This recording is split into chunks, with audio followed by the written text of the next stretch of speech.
हाँ तो दोस्तों, प्रत्यावर्ती धारा का चैप्टर चल रहा है और उसमें प्रत्यावर्ती धारा के परिपथ चल रहे हैं, जिसमें हमने 2 परिपथ करा चुके हैं कि जब परिपथ में केवल शुद्ध प्रतिरोध R लगा हो और जब परिपथ में केवल शुद्ध प्रतिरोध L लगा हो। अब हम तीसरा परिपथ देखते हैं कि जब परिपथ में केवल शुद्ध धारिता C लगी हो। तो मान लो ये परिपथ है और इसमें हमारी एक संधारित्र लगा हुआ है जिसकी धारिता C है और इसमें I वोल्टेज की धारा बह रही है और ये हमारा प्रत्यावर्ती धारा का स्रोत है। तो किसी क्षण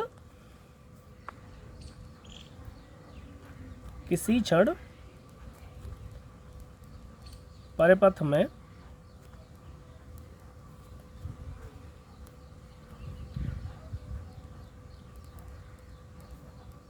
प्रत्यावर्ती वोल्टता V बराबर होगी V0 साइन ओमेगा टी। ठीक है, ये हम जानते हैं। अब मान लो संधारित्र पर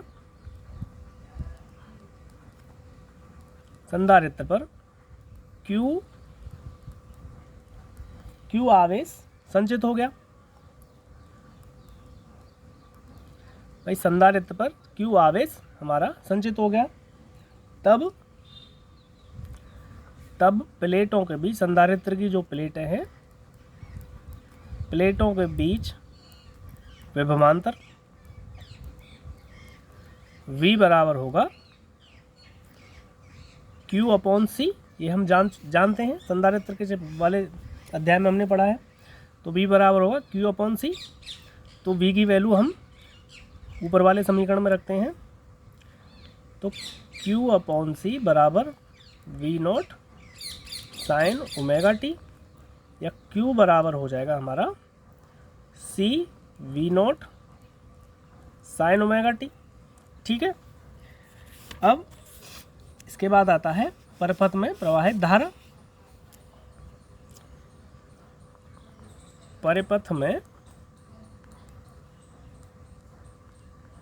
प्रवाहित धारा I बराबर क्या होती है? आवेश की दर dQ/dt के बराबर होती है। ये बात हम जानते हैं, हमने पिछले चैप्टर में पढ़ा है। तो I बराबर dQ/dt। तो Q की वैल्यू ऊपर से ये वाली हम यहाँ रख देंगे। तो I बराबर आ जाएगा हमारा d/dt। Q की जगह पे आ गया C V0 sine omega T. अब साइन ओमेगा टी, अब C V0 तो हमारा कांस्टेंट हो जाएगा। तो साइन ओमेगा टी का हम डिफरेंशिएशन कर देंगे। तो डिफरेंशिएशन करने के बाद क्या आ जाएगा, थोड़ा डिटेल में बता देता हूँ। इसको लिख सकते हैं हम C V0 d/dt into sine omega T. अब साइन ओमेगा टी का हम डिफरेंशिएट कर देंगे। तो I बराबर आ जाएगा C V0 sine omega t का डिफरेंशिएट होता है cos omega t into omega. तो omega into cos omega t, ये आ गया हमारा धारा का मान। लेकिन त्रिकोणमितीय फंक्शन के अनुसार हम जानते हैं कि कॉस ओमेगा टी को हम लिख सकते हैं साइन ओमेगा टी प्लस π/2। भाई कॉस ओमेगा टी को लिख सकते हैं साइन ओमेगा टी प्लस π/2। अच्छा, कॉस को साइन में बदलने की जरूरत क्यों पड़ती है? क्योंकि हमारा जो फॉर्मूला होता है धारा का वो होता है I = I0 sign omega T. इसीलिए हमें यहाँ कॉस की जगह पे साइन लाना पड़ता है। तो कॉस ओमेगा टी को लिख सकते हैं हम साइन की फॉर्म में साइन ओमेगा टी प्लस π/2, त्रिकोणमितीय फंक्शन से, ट्रिग्नोमेट्रिक फंक्शन से। तो यहाँ हो जाएगा I = C V0 omega sine omega t plus π/2। ठीक है, अब ये जो हमारा CV ओमेगा है, इसको हम मान लेते हैं ये हमारा शिखर मान होगा। शिखर मान, धारा का शिखर मान मान लिया। ये I0 बराबर मान लिया हमने C V0 ओमेगा। तो यहाँ I0 लिख देंगे। तो I बराबर हो जाएगा I0 sign omega t plus π/2। ठीक है, ये आ गया हमारा परिपथ में धारा निकल के। अब ध्यान से देखो, धारा π/2 कला में आगे है, प्लस π/2 है, तो इसका मतलब धारा वोल्टेज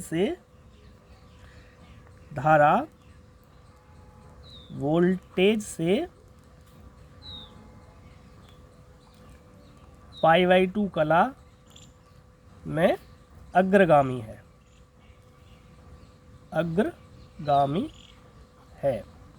अग्रगामी कैसे है? क्योंकि धारा हमारी प्लस π/2 चल रही है आगे। ठीक है, तो यहाँ से हमारा ये I0 का वैल्यू आ गई, ये शिखर मान हमारा आ गया ये, और धारा की वैल्यू आ गई ये। अब हम शिखर मान वाले फॉर्मूले को लेंगे। शिखर मान था हमारा I0 बराबर CV0 ओमेगा। ठीक है, अब यहाँ से I0 को इधर ले जाएंगे और CV को इधर ले आएंगे, तो ये हो जाएगा हमारा V0 अपॉन I0 बराबर 1/C ओमेगा। ठीक है, अच्छा V0 अपॉन I0 को हम लिखेंगे क्या? धारतीय प्रतिघात। भाई V अपॉन I एक प्रतिरोध होता है, तो इस प्रतिरोध का नाम लेंगे हम इस परिपथ के लिए धारतीय प्रतिघात। धारतीय प्रतिघात इसको हम डिनोट करेंगे XC से। ये बराबर होगा V0 अपॉन I0 के, मतलब ये बराबर होगा 1/C ओमेगा के। तो ये हमारा धारतीय प्रतिघात का फॉर्मूला निकल के आ गया, और ये हमारा परिपथ में वोल्ट था, जो कि π/2 कला से वोल्टेज से अग्रगामी है। ठीक है, तो ये सारी कंडीशन थी जब हमारा परिपथ में सिर्फ एक धारिता लगी हो या कैपेसिटर लगा हो। ठीक है, अब चलते हैं अगले परिपथ की ओर।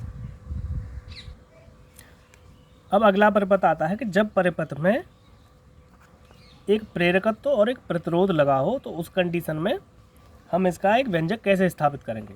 तो इस तरह से हमारा एक परिपथ है जिसमें एक परिपथ में एक ये प्रेरकत्व L लगा है और ये प्रतिरोध R लगा हुआ है।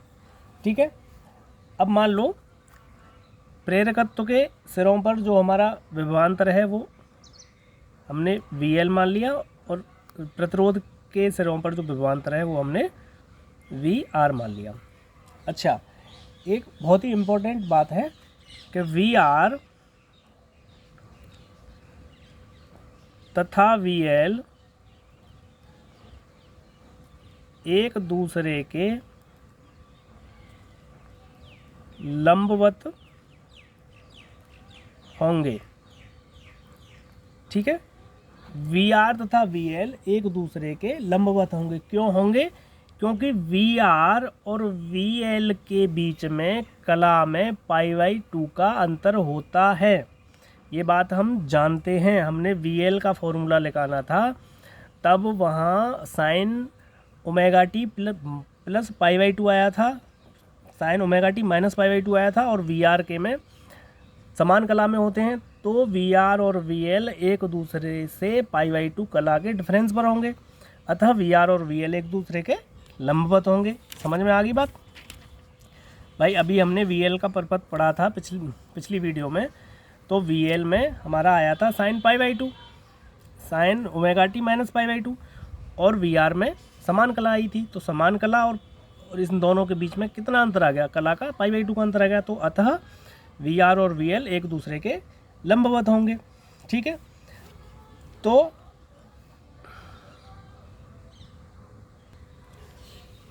इसको हम ग्राफ द्वारा ऐसे दर्शा सकते हैं। ये मान लो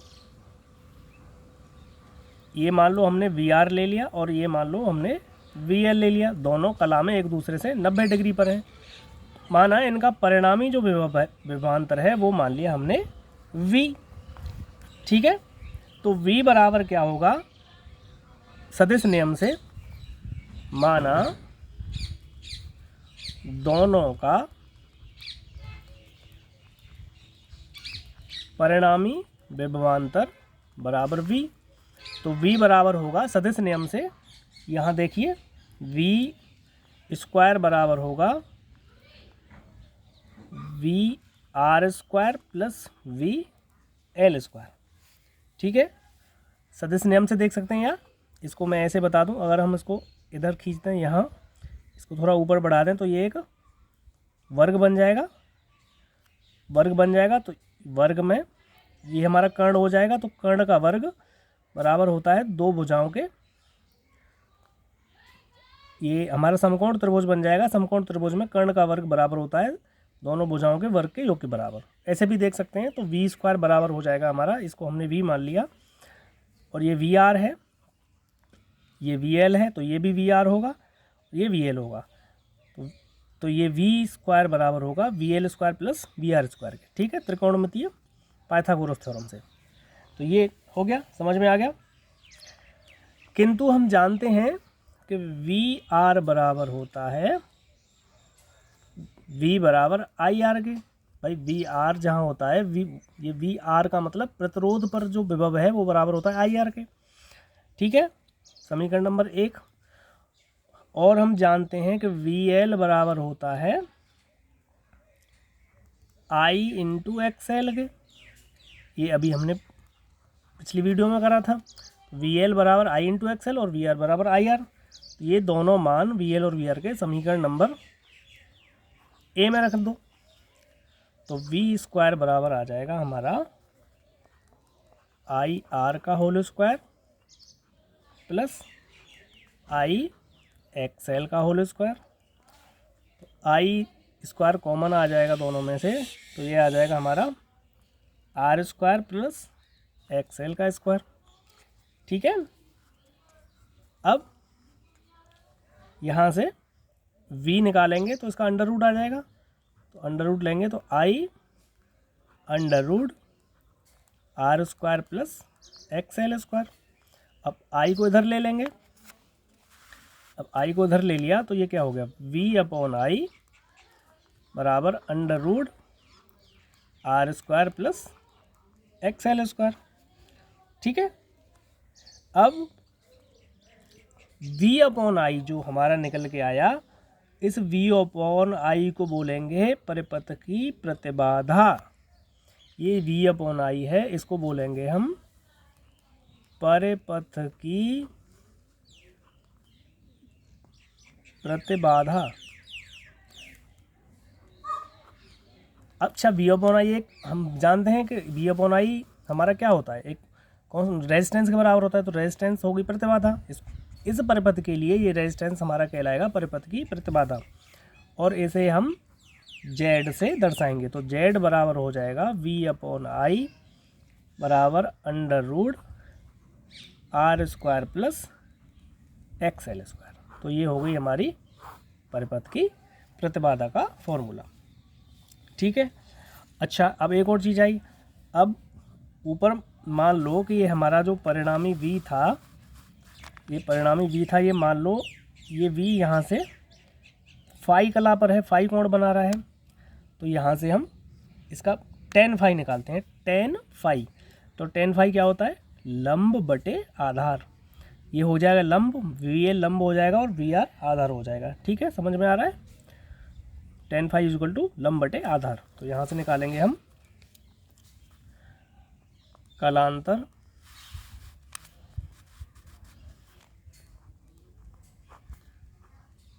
टेन फाई बराबर हो जाएगा वी एल बटे वी आर। ठीक है, जैसा मैंने भी बताया था, तो वी एल और वी आर की वैल्यू रख देंगे जो भी ऊपर दी थी, तो ये हो जाएगा एक्स एल बटे आर, और एक्स एल की वैल्यू रख देंगे हम, एक्स एल की वैल्यू हमने निकाली थी पिछले वाले वीडियो में, तो एक्स एल की वैल्यू होती है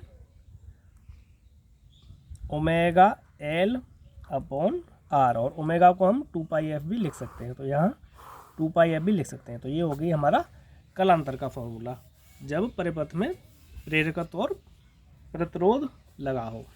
तो परिपथ की प्रतिबाधा का फॉर्मूला ये होता है, वो कलांतर निकालने का फॉर्मूला ये होता है। ठीक है, अब चलते हैं अगले परिपथ में। अब हमारा अगला सर्किट है प्रत्यावर्ती धारा का, कि जब परिपथ में धारिता C और प्रतिरोध R लगा हो। तो इस तरह का परिपथ होगा जिसमें एक हमारा संधारित्र लगा हुआ है और हमारा प्रतिरोध R लगा हुआ है, संधारित्र C। तो माना हमने हमारी संधारित्र पर वोल्टेज VC है और प्रतिरोध पर हमारी वोल्टेज विभवांतर VR है। हम जानते हैं कि VR हमारा, हमने पढ़ा है, समान कला में होते हैं। VR पर हमारा धारा और विभवांतर समान कला में होते हैं, लेकिन VC हमारा 90 डिग्री से पश्चिमगामी होता है। हमने पिछली वीडियो में देखा है, VC हमारा 90 डिग्री या π/2 पश्चिमगामी होता है। तो इसका जो फिगर बनेगा वो किस तरह से बनेगा, ये हमारा हो गया VR, ये हो गया VR। तो इससे 90 डिग्री पश्चिमगामी हो गया हमारा VC।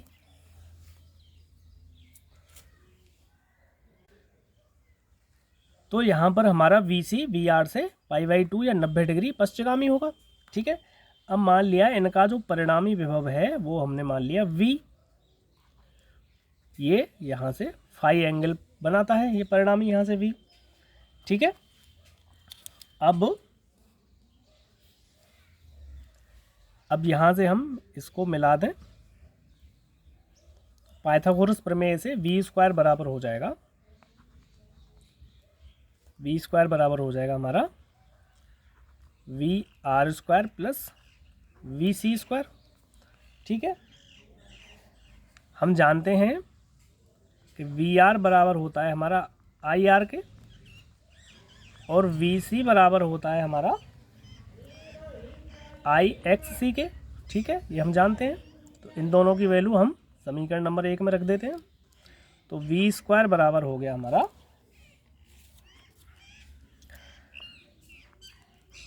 IR का होल स्क्वायर प्लस IXC का होल स्क्वायर। I² हमने कॉमन ले लिया, तो V² बराबर हो गया I² R² प्लस XC² के।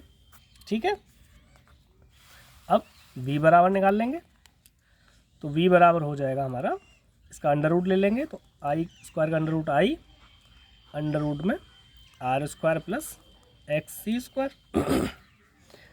ठीक है, अब I को उधर ले लेंगे, तो V/I बराबर हो जाएगा हमारा under root R² plus XC²। अब इस परिपथ में जो V/I है वो कहलाती है हमारी परिपथ की प्रतिबाधा। जो V/I है ये कहलाती है हमारी परिपथ की प्रतिबाधा।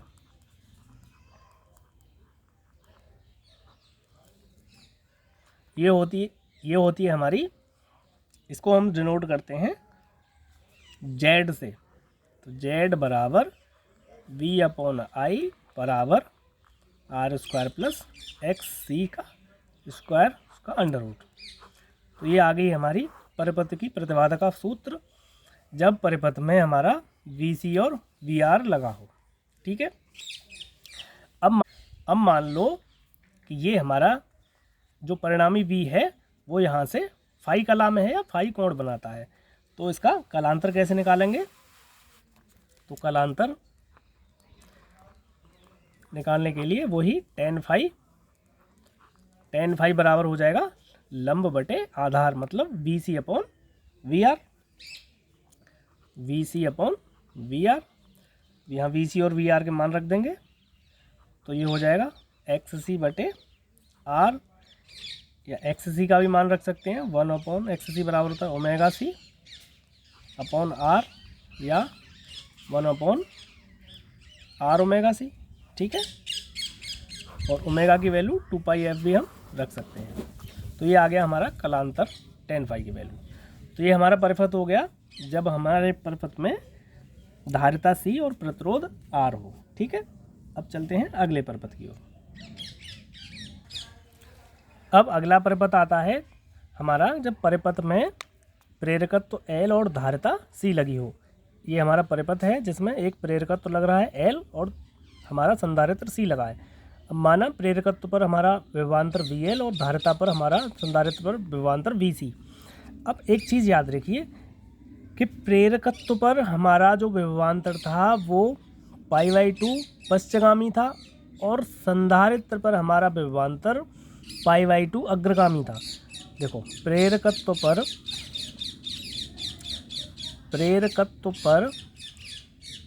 VL जो था वो π/2 पश्चगामी और VC पर π/2 अग्रगामी।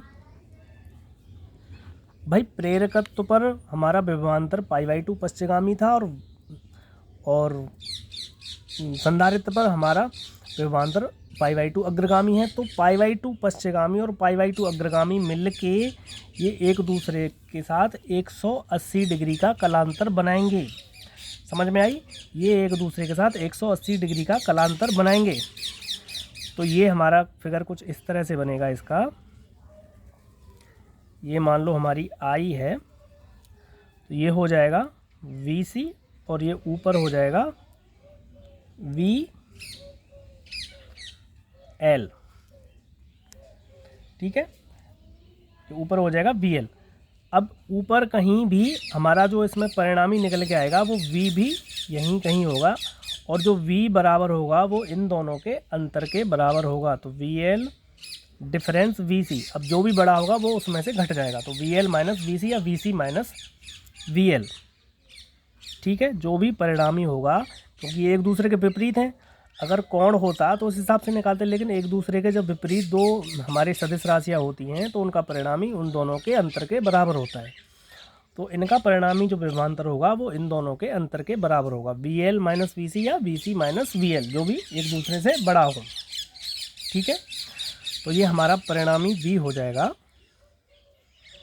V बराबर VL माइनस VC। VL हम जानते हैं, VL बराबर होता है I into XL minus VC बराबर हम जानते हैं I इंटू XC। ये डिफरेंस माइनस की जगह हम एक डिफरेंस साइन भी लगा सकते हैं। इस डिफरेंस साइन का मतलब होता है जो बड़ा हो उसमें से छोटा वाला घट जाएगा। ठीक है, अब यहाँ से हमने I कॉमन ले लिया, तो I XL डिफरेंस XC। अब I इधर ले आए तो V/I बराबर हो जाएगा XL डिफरेंस XC। ठीक है, अब V/I क्या कहलाएगी? हमारी परिपथ की प्रतिबाधा। तो हमारी परिपथ की प्रतिबाधा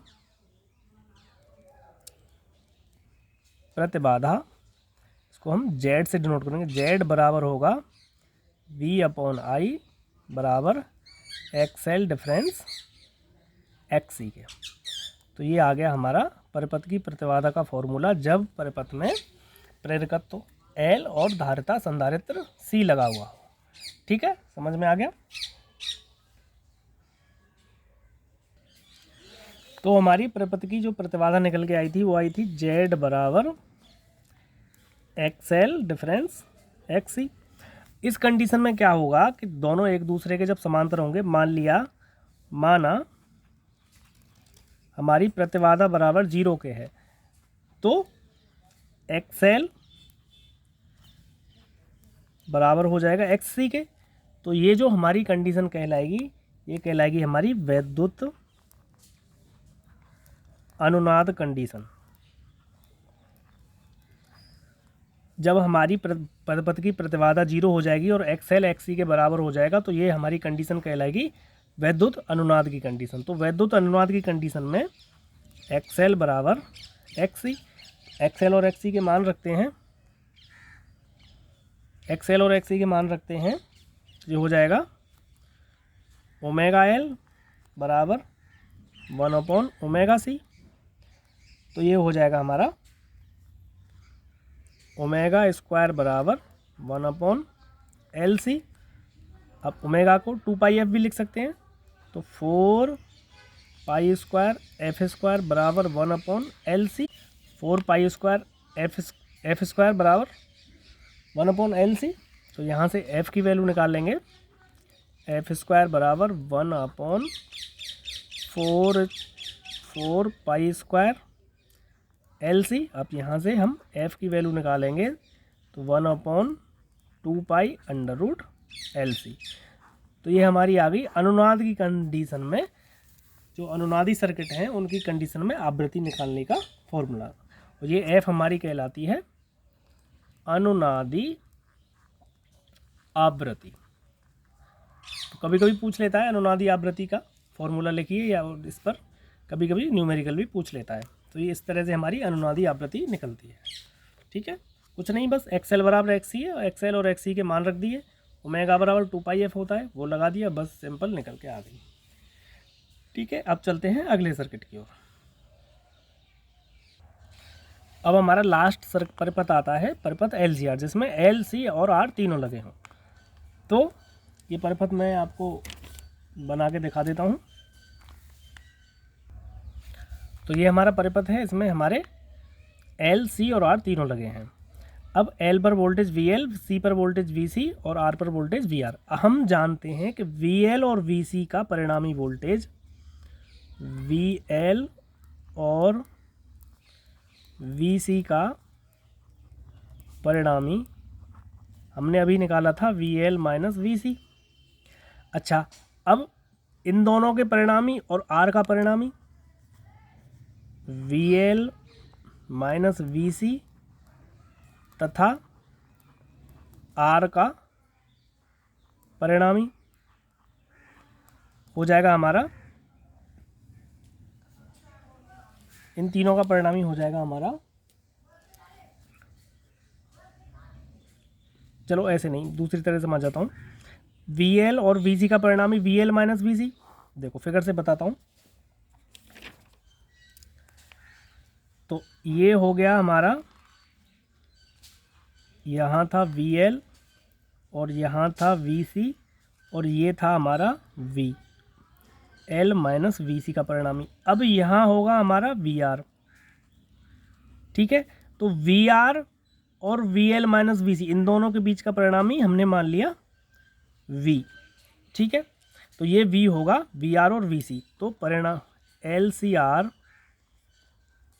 का परिणामी वी स्क्वायर बराबर होगा, अब ये वी स्क्वायर, अभी वी आर है, ये V L minus V C है, बस पाइथागोरस लगाएंगे तो ये हो जाएगा V R square plus V L minus V C का होल स्क्वायर। ठीक है, आ गया समझ में। अब वी आर वी एल और वी सी की वैल्यू पुट कर देंगे। हम जानते हैं वी स्क्वायर बराबर हो जाएगा आई आर का स्क्वायर प्लस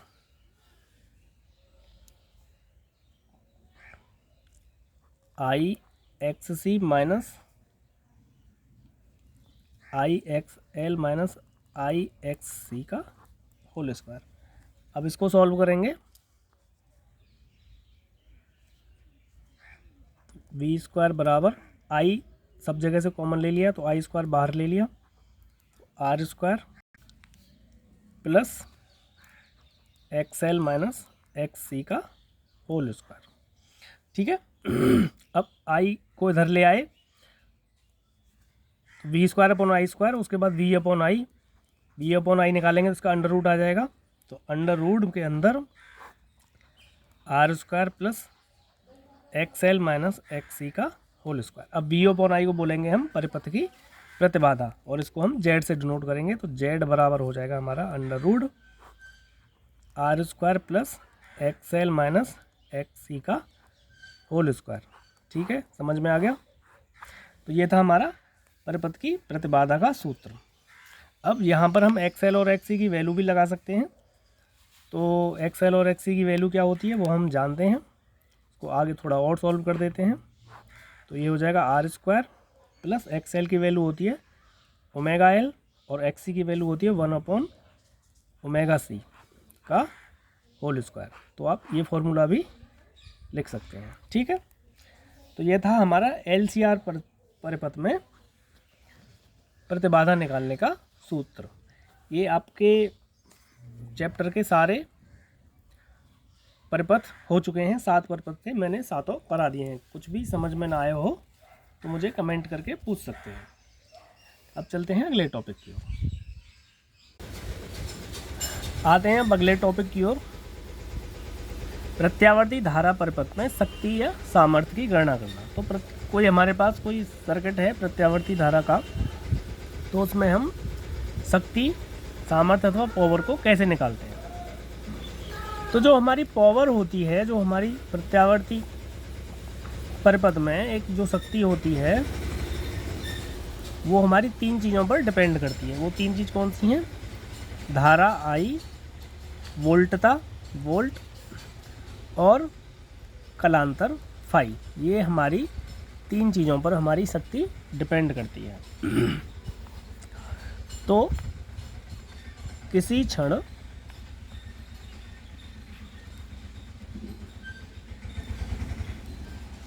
परिपथ में शक्ति, इसको हम P से डिनोट करते हैं। P बराबर होती है V इंटू आई के। ठीक है। अब जब कलांतर हमारा है तो उस कंडीशन में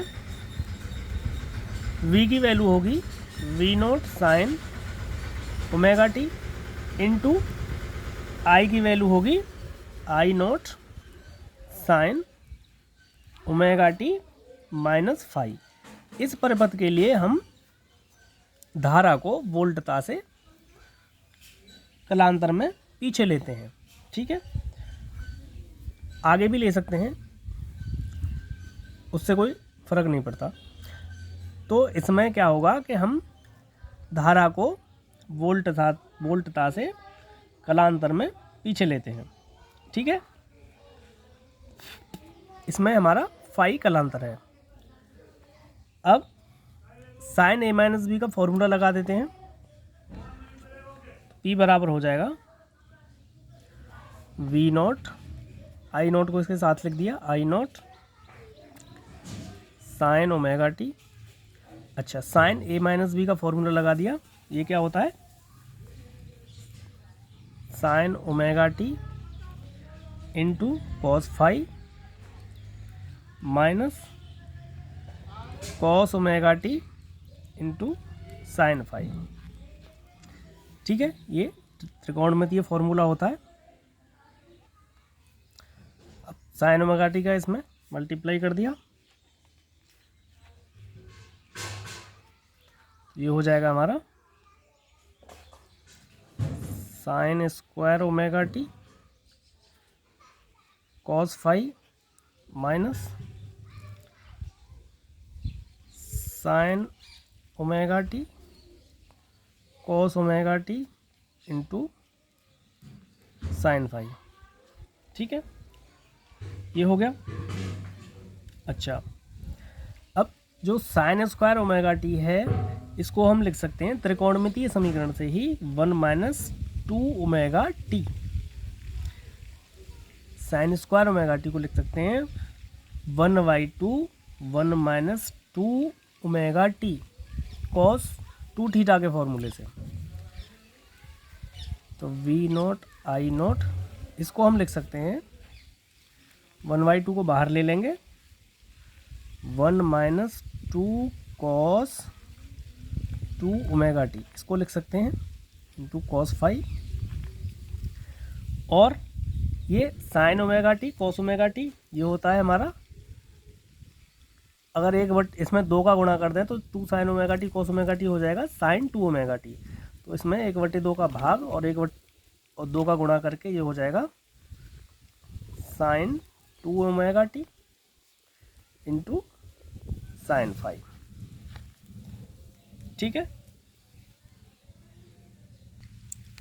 अब ये क्यों किया वो अब बताएंगे। हम जानते हैं कि पूरे चक्र के लिए, प्रत्यावर्ती धारा के पूरे चक्र के लिए, जब प्रत्यावर्ती धारा पूरा चक्कर लगाती है, पूरे चक्र के लिए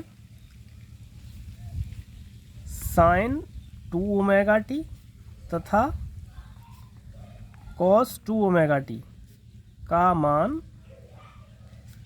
शून्य होता है, ठीक है, हमने पीछे माध्य वैल्यू निकाली थी प्रत्यावर्ती धारा की, वहीं से पीछे जाके ज़रा चेक कर लेना कि साइन 2 ओमेगा टी और कॉस 2 ओमेगा टी का मान पूरे चक्कर के लिए शून्य होता है। तो यहाँ साइन 2 ओमेगा टी और कॉस 2 ओमेगा टी रखेंगे शून्य, तो ये शून्य हो जाएगा, तो ये पूरा शून्य हो जाएगा और ये पूरा शून्य हो जाएगा, तो बचेगा क्या, सिर्फ 1/2 कॉस फाई।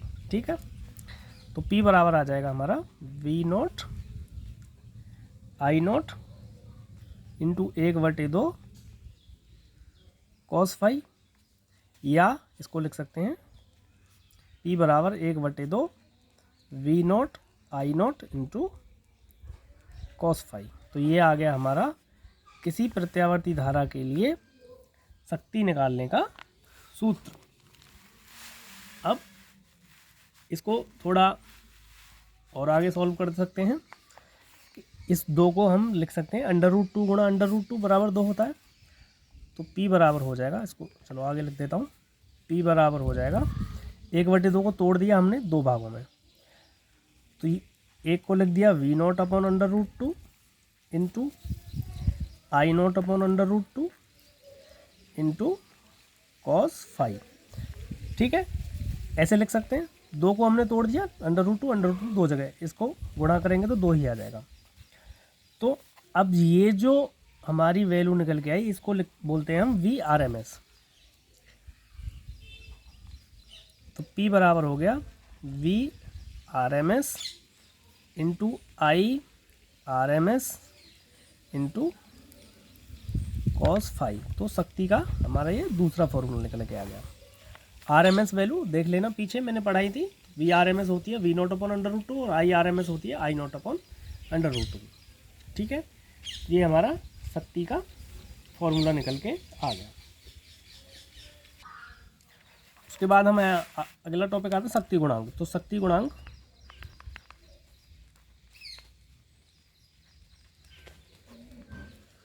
गुणांक निकालने के लिए शक्ति गुणांक क्या होता है हमारा, कॉस फाई। तो जो कॉस फाई बराबर होता है वो होता है हमारा R/Z के, जहाँ Z क्या है, हमारी प्रतिबाधा।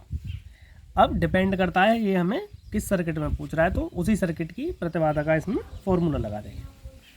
ठीक है, तो ये था हमारा प्रत्यावर्ती परिपथ में शक्ति या सामर्थ्य का फॉर्मूला। इसके बाद आपके चैप्टर में मोस्टली थ्योरेटिकल टॉपिक हैं, तो आप उनको पढ़ सकते हैं। समझ में ना आए तो कोई भी टॉपिक मुझे कमेंट में बताएं, मैं उसको फिर डिटेल में बता सकता हूँ। तो जैसे एक टॉपिक है वाटहीन धारा। तो वाटहीन धारा क्या होती है, ऐसा सर्किट जिसमें हमारा ओमीय प्रतिरोध R 0 के बराबर होता है, तो उसमें बहने वाली धारा हमारी कहलाती है वाटहीन धारा। लेकिन रियल में ऐसा हो नहीं सकता कि कोई भी ऐसा परिपथ हम बना सकें जिसका ओमीय प्रतिरोध R 0 हो। तो लेकिन हमें जब वाटहीन धारा की परिभाषा पूछेगा तो हमें यही बताना है कि किसी परिपथ में जब ओमीय प्रतिरोध R हमारा 0 के बराबर होता है तो उस परिपथ में बहने वाली धारा हमारी वाटहीन धारा कहलाती है। ठीक है, इसके बाद आता है जनरेटर या डायनामो और ट्रांसफार्मर। तो डायनामो को देख लेना है आपको, कैसे कैसे ये बनता है और कैसे इसकी कार्यविधि होती है। कुछ खास नहीं है, पढ़ सकते हैं आराम से, फिर भी समझ में ना आए तो मैं समझा दूंगा। उसके बाद एक टॉपिक आता है ट्रांसफार्मर। ट्रांसफार्मर को मैं आपको शॉर्ट में समझा देता हूँ।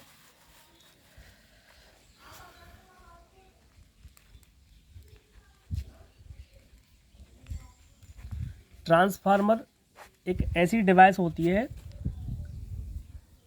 जो हमारी प्रत्यावर्ती धारा पर काम करती है। दृष्ट धारा पर हमारा ट्रांसफार्मर काम नहीं करता, इसके लिए हमें प्रत्यावर्ती धारा ही चाहिए। दूसरी बात, ट्रांसफार्मर हमारा 2 तरह के होते हैं, एक उच्चाई एक अपचाई। ये क्या करता है कि जो वोल्टेज होती है इसको या तो बढ़ा देता है या घटा देता है, ये 2 तरह के काम करता है। तो ये होता क्या है एक्चुअल में, ट्रांसफार्मर क्या होता है कि एक लोहे की क्रोड होती है इस तरह से, लोहे की क्रोड होती है और लोहे की क्रोड पर एक कुंडली इधर से होती है और एक कुंडली ये होती है। तो एक इस वाली कुंडली को बोलते हैं हम प्राथमिक और उसको बोलते हैं हम द्वितीयक कुंडली। और ये जो जिन पर ये वायर लिपटे हुए होते हैं, ये होती है हमारी लोहे की क्रोड बोलते हैं इनको, ठीक है। अब क्या होता है कि हम इसमें धारा देते हैं प्राथमिक कुंडली में, तो द्वितीय कुंडली में हमें धारा मिलती है, ठीक है। वो अन्योन्य प्रेरणा के कारण हमें दूसरी कुंडली में भी धारा मिलती है।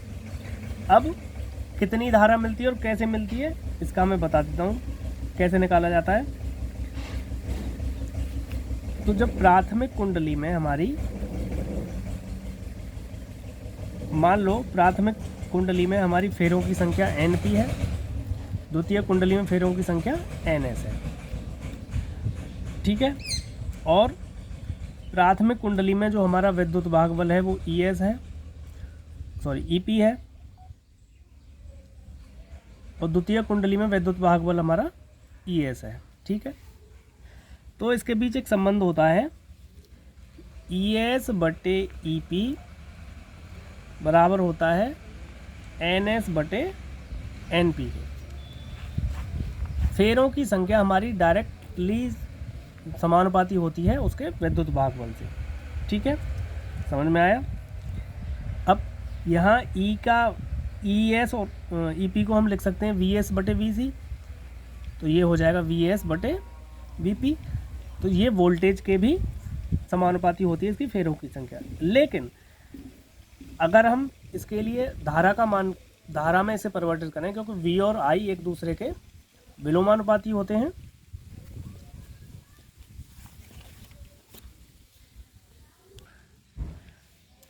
चलिए उसको भी बाद में बताऊंगा। तो ये तीनों का अनुपात हम इसको लिख सकते हैं R के बराबर।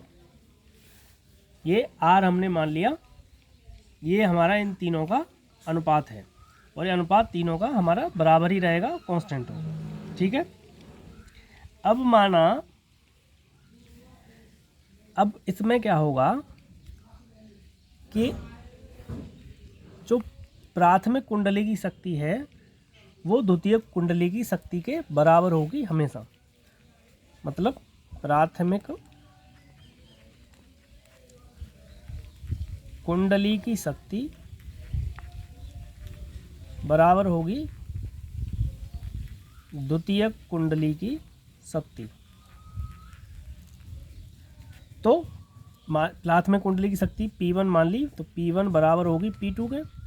अच्छा, P1 P2 क्या होता है? P1 बराबर होता है I इंटू V के, तो ये हो जाएगी हमारी IP इंटू VP बराबर होगी IS इंटू VS। भाई द्वितीय कुंडली में बहने वाली धारा इंटू द्वितीय कुंडली में बहने वाला वोल्टेज। अब इसको पक्षांतर करेंगे तो ये हो जाएगा हमारा IP बटे IS बराबर होगा VS बटे VP, और IP बटे IS बराबर होगा VS बटे VP, और VS बटे VP हम जानते हैं होता है NS बटे NP के, और ये बराबर होता है R के। R क्या है हमारा? एक, इसको बोलते हैं हम ट्रांसफॉर्मेशन रेशो या परिणमन अनुपात।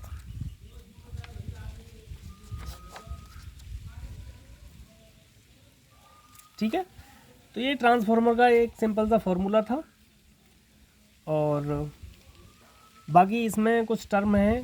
एक अपचाई ट्रांसफार्मर होता है। अपचाई का मतलब जो धारा को, वोल्टेज को कम करता है। एक उच्चाई होता है जो वोल्टेज को बढ़ाता है। जैसे हमारे यहाँ जो हमें घरों में जो बिजली आती है और जो ट्रांसफार्मर से बिजली आती है, वो सारे ट्रांसफार्मर हमारे अपचाई ट्रांसफार्मर होते हैं, क्योंकि जो वहाँ से बड़ी लाइन आती है, ज़्यादा वोल्टेज वाली लाइन आती है, उसको कम करके हमें देता है, तो वो होते हैं अपचाई ट्रांसफार्मर। और जो बड़े बड़े स्टेशन होते हैं जहाँ बिजली बनती है और जहाँ से बिजली भेजी जाती है, वहाँ हम यूज़ करते हैं उच्चाई ट्रांसफार्मर, क्योंकि वहाँ कम वोल्टेज में बिजली बनती है, उसको वोल्टेज बढ़ा के हमें दूर तक भेजना होता है, तो वहाँ हम उच्चाई ट्रांसफार्मर यूज़ करते हैं। ठीक है, तो दो तरह के हमारे ट्रांसफार्मर होते हैं, एक उच्चाई और एक अपचाई। बाकी ट्रांसफार्मर में कुछ थ्योरी है, आप पढ़ सकते हैं, और इसमें कुछ खास है नहीं। और इसी के साथ आपका ये प्रत्यावर्ती धारा चैप्टर समाप्त होता है। अब मिलते हैं आपसे अगले चैप्टर के साथ। अगर कोई दिक्कत हो, कोई भी टॉपिक समझ में ना आया हो या कोई टॉपिक रह रहा हो जो आपको समझ ना हो, तो मुझे एक बार कमेंट बॉक्स में बताएं, मैं उसको आपको फिर समझाऊंगा।